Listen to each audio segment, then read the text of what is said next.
like, well, what do I do? Like, what is important, or who will support me, and there's the fear because you're Mm. repeatedly told that you will die alone and you'll regret it and it's the worst thing you'll ever do. Yeah.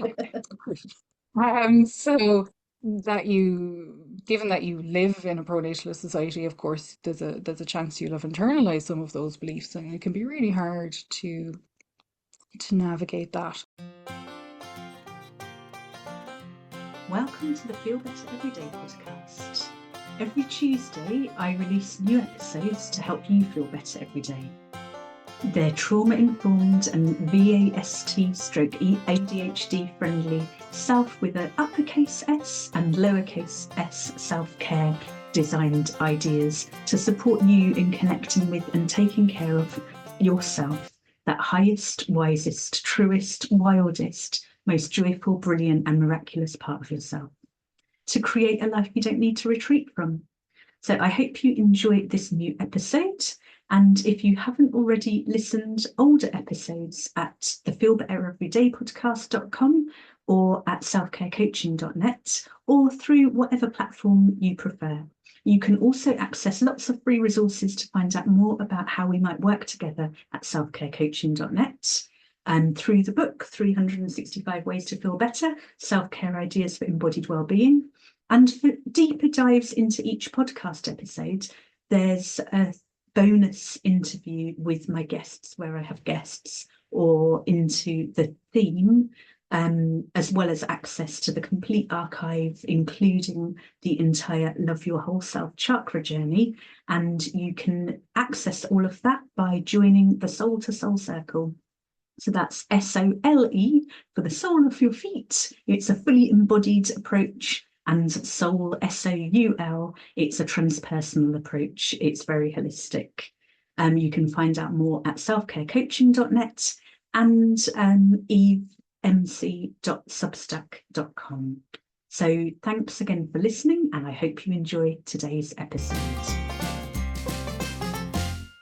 So welcome to episode 57 of the Feel Better Everyday podcast, and I'm delighted to be joined by Margaret O'Connor, who I only met recently at the IACP conference in Cork the other week. And she was one of the guest speakers, and it was a gorgeous, gorgeous, gorgeous, so gorgeous presentation on the expectations around motherhood and not motherhood. And I just like the permission to be mediocre and child-free was permission I didn't know I needed to hear. But it was like, of course, like there's so much. And I'd love for you to say a little bit about what you're working on, about your work, how you got into it, and the Pronatal Society. And if I'm asking too many questions all at once, No problem. ADHD brain. It feeds in, so yeah, I'll keep talking, so interrupt me if I go too far.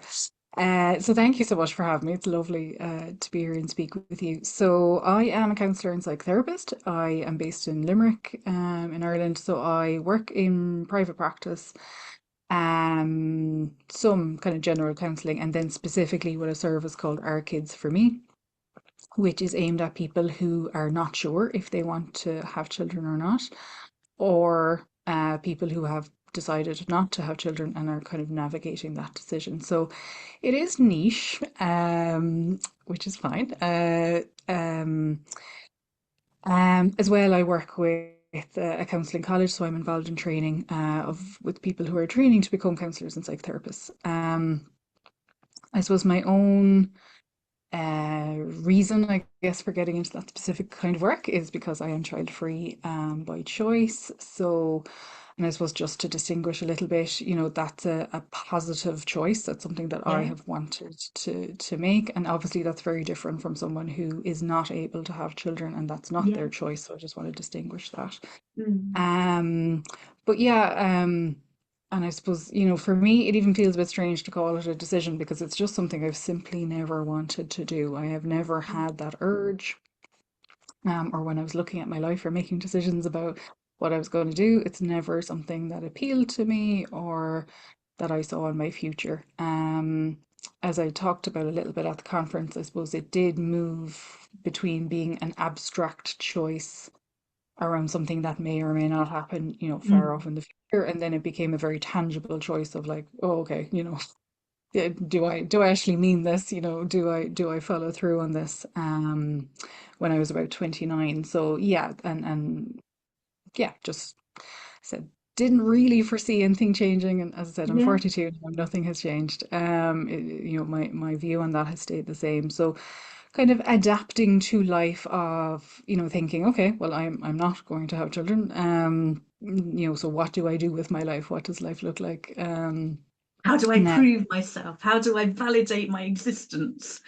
what do I do with all my free time and money? All that stuff. But it was hard navigating that. And I suppose that's why, I was in my therapy training at the time anyway, so would have been involved in therapy. And as I said, didn't find it the most supportive place at the time. And I suppose that really encouraged me to offer, this specific service to people. Because I think it's really important. And if we, skip on to the pronatalism word, which is really important. Yeah. So pronatalism is this, the belief that birth is good, it's pro-birth, Mm. which, as I'm always very quick to say, is fine. I'm not saying I'm not anti-birth. The problem with we need people, like that's grand, and we have more than enough people. But anyway, We're um, not into killing anyone. Like we're not going to go around oh, like, no, no, yeah. it's fine. Uh, but the impact, I guess, of Yeah. pronatalism. So if you're living in a pronatalist society, which we all do, basically, Mm.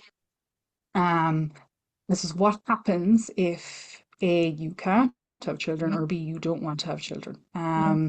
Because really it's such a pervasive, the impact of it is so pervasive. So we see it Mm. in, I said, the majority of religions, are based around the idea that it is good to reproduce and have children. Government policies, economic policies are around, family friendly, and that family, I'm air quoting here, Yeah. family being parents and children. Heteronormative. Um, so when everything is designed with the assumption that Mm. A, you want to, B, you will, C, you can have children, what happens when you don't Mm. or you can't come under that? So that's why it's hard. That's why it's hard to navigate that decision if you're unsure, or it can be why it's hard to commit to that decision even if you're quite sure, Yeah. because there is this real divide, I suppose, or split, I'd almost say. We have so many representations of what parenthood looks Mm. like. This is what family, again, family with children looks like. There are pathways to follow. There's so little representation and so little positive representation of what life looks like if you're not doing that, that it can feel like a void. It can feel like, well, what do I do? Like, what is important, or who will support me, and there's the fear because you're Mm. repeatedly told that you will die alone and you'll regret it and it's the worst thing you'll ever do. Yeah. So that given that you live in a pronatalist society, of course, there's a chance you'll have internalized some of those beliefs, and it can be really hard to navigate that. So I've gone off now on a mad tangent, Oh, but that's just fantastic. Yeah. yeah, I suppose it's just trying to put that in context. As I said, it's very, very pervasive, Mm. and it can be really challenging for lots of way for people in lots of Yeah. ways, and be, it can, I guess, evoke a lot of anxiety or a lot of uncertainty, for people. So I do believe, very passionately that it's important to be aware of this, to Yeah. provide supportive, objective spaces where Yeah. people can address their concerns. As I said, there's lots of people who want to have children who are also anxious about it because it's a Yeah. huge commitment. Um, and lots of unforeseen aspects can be part of it. So allowing people to address those concerns, address their ambivalence if they're unsure or if they feel like they're changing their mind, and indeed for people who do not want to choose that. And we know from statistics, like there are more people choosing not to have children. There's a large portion of the society. It's around 1 in 4, 1 in 5 women now in Europe and America who won't have children for a combination of of Yeah. choice and not choice. So, like when you think about that, like 1 in 4, 1 in 5 people, that's Yeah, a lot. absolutely. That's not even counting the men who don't get counted in this Well, who conversation. never get asked. Absolutely. Yeah, so there's a lot of people, Yeah. and at the moment they're not being seen, they're not being literally not being counted, Yeah. and they're not being represented, and that can be Mm. so isolating and so stigmatizing. So yeah, I think it's yeah. Anyway, so I'm passionate about it, Yeah. raising awareness around it, and about hopefully trying to provide some support for people in that situation. Which is wonderful. I mean, I'm postmenopausal now, and I remember I did my work experience when I was about 13, I think, at a preschool.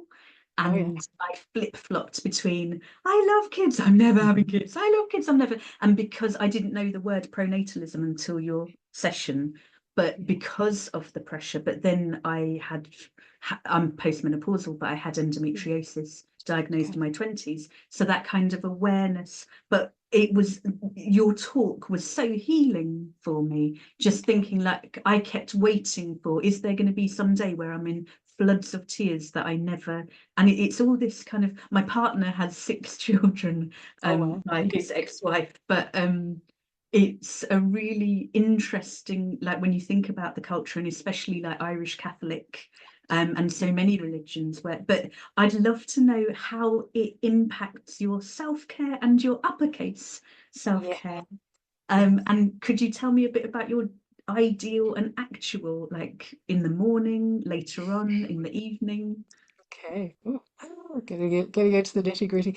Just just to reference, I suppose that quote about the right to be mediocre and child Yeah, free. So I must cite my source. So that's from a book by Caroline McGuinness. It's called Harpy and it came out last year. An amazing book, really, really recommended. She's an Irish author who wrote about this topic and it's about specifically women who are child yeah, free. And she talks a lot about self-care. And I think, yeah, that, I mean, there's so much in that sentence, actually, like you could yeah, talk about it for hours. yeah. Um, The expectation that's so unspoken, and yet yes. it weighs so heavy, because when you hear something like that, it's like, oh my goodness, how much does that drive people? Yeah. Yeah. So, and I do think we're moving away from that as well, I Mm. would say kind of within like the child-free community. There's much more acceptance of or even trying to help people understand like there doesn't have to be this huge reason why you don't want children or Yeah, there doesn't have to be a huge traumatic reason because yeah, most people think like what is wrong with you, what yeah, happened to you that you don't want this. But like there are just people who don't want to yeah. have kids, like that's it, full stop. There isn't Hmm. actually a because, it's just Yeah. something you don't want at all or you don't want enough And you to said make it happen.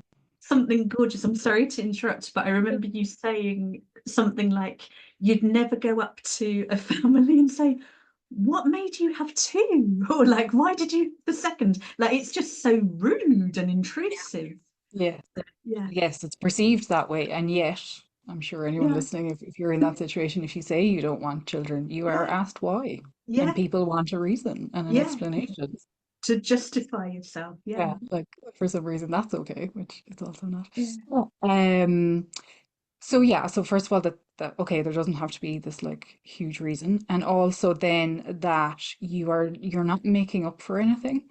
Yeah. Um, it's often seen as like other achievements are like a consolation or a justification. Yeah. Okay, I didn't have children, but, I've done this amazing thing or that amazing thing or whatever it is that I think there's definitely an effort to try and move away from that. Mm.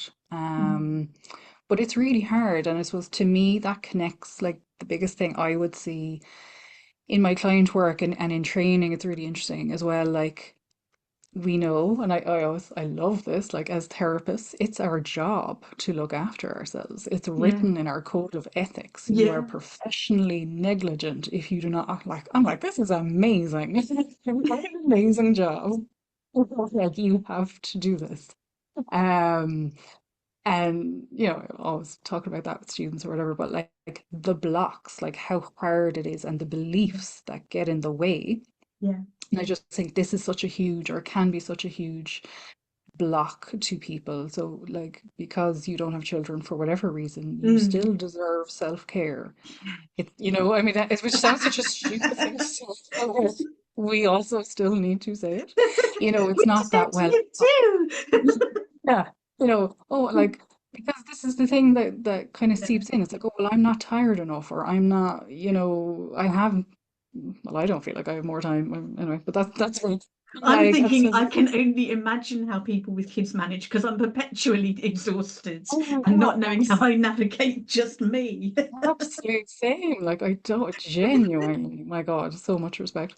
But so that it's okay that you still deserve, you don't have to justify through this busyness or what you're Mm. doing that self-care is still necessary. But yeah, it can be much easier to say than to do. So yeah, I would recommend Caroline's book to unpack that a little bit. Definitely.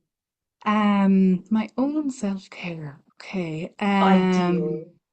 Oh, ideal. Oh, well, ideal. If you had all the time and energy and money and everything in the world, what would you Word. like to do? What would I like to do? That is a big question. I think live somewhere sunny. That's the first one, which is probably achievable, but hasn't been at the moment. To me, I was thinking about this a little bit today. To me, it's actually they are small things. To me, having a day where I don't have to set an alarm Yep. or where I'm not like tied to a schedule because, when you work as a therapist, you're very time bound. Yeah. Um, that's a real luxury. It's such a just a pressure off to kind of go, oh, I can get up whenever. And it's not that I'll be in bed all day. And actually to get up and like stay in my pajamas, I know that Yeah. sounds so basic, but like to not have to, oh my God, I have to have a shower and I have to get ready and I have to be here. Like just that luxury of not having to do anything is just divine. I love that. Um, I kind of hate myself almost for saying this, but like movement and exercise have become Yeah. a really important part of my Yeah. It's self-care in the last few okay. years. We're Oh, mammals. We need I'm to not move. one of those. And like I Yeah. am not a sporty person and never was, but in the last maybe 4 years, it has become something I actually really value. So I try to go for a walk most days. I do like exercise and like weightlifting. Mm-hmm. I'm getting one of those. Gotten into that, and I love it. Like Yeah. the feeling of, and it's around feeling strong. It's around like Yeah. realizing what my body is capable of, and seeing that progress. And it's very hard to think when you're lifting heavy things, so it's fantastic. Yeah. Really shuts the brain off. So yeah, that's become actually a really important part. Um, I've gone back or tried to get back into swimming, something I did as a child but was never very comfortable with. Yeah. So yeah, I'm doing some lessons on that and trying to do that weekly because again, it's very hard to think about anything else when you're swimming. So it's very immersive. And it's Literally. nice. Yeah. Um, then yeah, I suppose I do, and I struggle with this a little bit, is because I am quite an introverted person, Mm. so I really have to manage my social interactions. And yeah, so sometimes there are days, where I'm just like can't talk to anyone, I can't, need quiet and need recharge. But then of course there's other Mm. times where it's great to meet people and Yeah. be social. So yeah, I sometimes find it a bit difficult just to manage, if there's a busy time, there's a lot of nice things on and like Yeah. they're lovely to go to in theory, but like ideally, like I can't do more than one social occasion in a weekend, which sounds really weird, but like, yeah, there's a fine line for me around that. What else? Yeah, I'm a very I don't know what the word is, but like anything with heat, like wrap me in a blanket, put me in a sauna, like uh anything where I just kind of get to like wrap up cozy and be Lovely. warm is just amazing. So again, living in Ireland does, give you lots of opportunities to need to do that. Um, Podcasts I've gotten into. So I love reading. And I had to kind of rejig that a little bit because I was reading a lot for work and they weren't relaxing. So I kind of had to shove that to one side and get back into fiction, which I've Yeah. really pleased about. And then I said podcasts, and then I'd have different like I'll have like work related ones, but I'll also just have very silly ones, or not very taxing ones. And that's actually something I find quite important, um like things that are relaxing to my brain. So whether they're like shows I've watched before or Yeah. just things that don't require like much intellectual effort, Absolutely. Yeah. to piece those in as well. Like it's okay to have that downtime, and kind of again give yourself permission. Like it's Yes. okay. Like it's not a waste of time. That's just relaxing or fun. That it's just silly. Yeah. Um, I think it's very important. So yeah, it's a little bit of a mix and match, I would say. So what would be the essential if you could only do some of that? Like, Mm. But again, now I'm a very basic person as well. So in terms of sleep and food, like I have yeah. such a narrow window of tolerance on those Yeah. things. So sleep and food are essential, um, I love it. regularly, and yeah, sufficient. Ooh, I think actually at this point it's probably the movement. Like Yeah. if and even that I was saying to you, I was a bit sick there last week and I'm out of Mm. routine. I notice it now. Like if there's a week where I'm not literally like not getting outside because I work from home or I'm not kind Mm. of just getting enough of that, I definitely notice it. So that's interesting. Like that was not a thing for me Yeah. 10 years ago, or even five. So that's new. And that downtime, I need that half a day or a day Yeah. ideally where I can just kind of potter around and do my little jobs, whatever they are around the house, or just kind of not feel under pressure that I have to be somewhere doing something. That's Yeah. really important. Yeah. That's Mm. wonderful.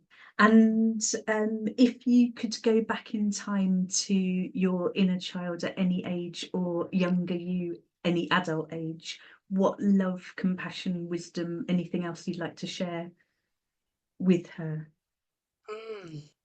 Do you know, I think it is actually about around the introvert thing. It was until I did my counseling training that I Yeah.